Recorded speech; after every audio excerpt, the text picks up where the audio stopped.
It's Montana. I mean, that's the thing here in Montana. People are skiing, they're fishing, they're hiking, they're camping. Their weekends are spent.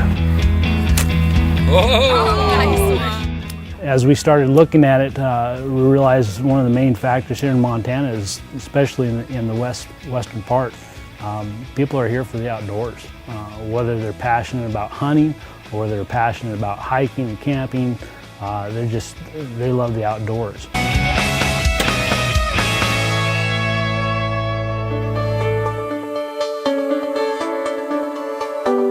I guess recognizing that the folks, in order for them to go to church, meant that they had to give up their Sundays. And then on top of that, since it's not their heritage, the church was a very foreign place. We wanted to offer a church that really embraced the Montanan culture, if you will. Be able to provide an environment that was comfortable for them. That's why the scenery, that's why the outdoors theme. Being able to do church midweek, because we wanted to be able to allow the people to still feel like they had their weekends. And on top of that, it actually gave us our weekends to be able to minister to people where they're at and meet them in their passions and be able to spend time with them.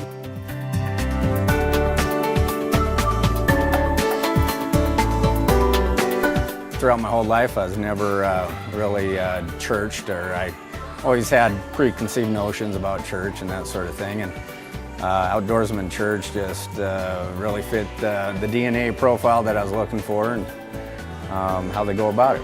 The thing that had, drew us to this church was how it's tied to the outdoors, and that's what we love. We're surrounded by God's beauty, and we get to share those experiences with the other people in the church, and that's what it's all about for us. Activities are kind of built on the concept of being able to build bridges with unbelievers. Montana. I mean, that's the thing here in Montana.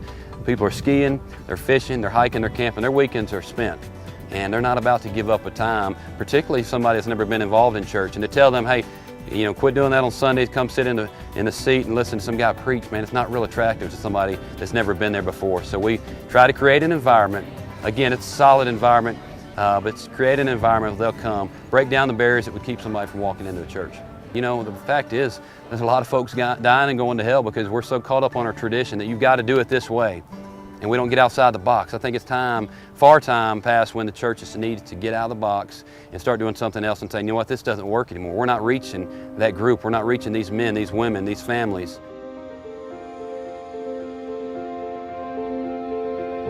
In 2 years, I feel like I've been given a whole new life in 2 years, and actually it's just taken off. It's magnifying each month. I love my church because it's very personal.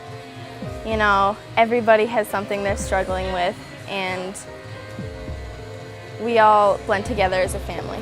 We go home and after our sermon, we pray with each other and talk about what we've learned, and we also look at different ways we can reach out to others, and it's made a big impact on not only our individual lives but our family as well, and our neighbors and community. It's awesome.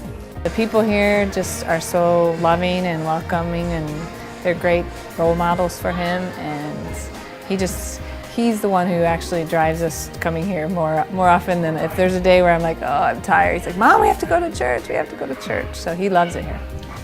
It's just been an awesome thing drawing close to the Lord, especially during times of where life hits you and you realize that you just don't match up to what you're expected of, and it's just a good thing that we have grace because mistakes happen. Just bottom line, it's all about Christ, and how He's moving.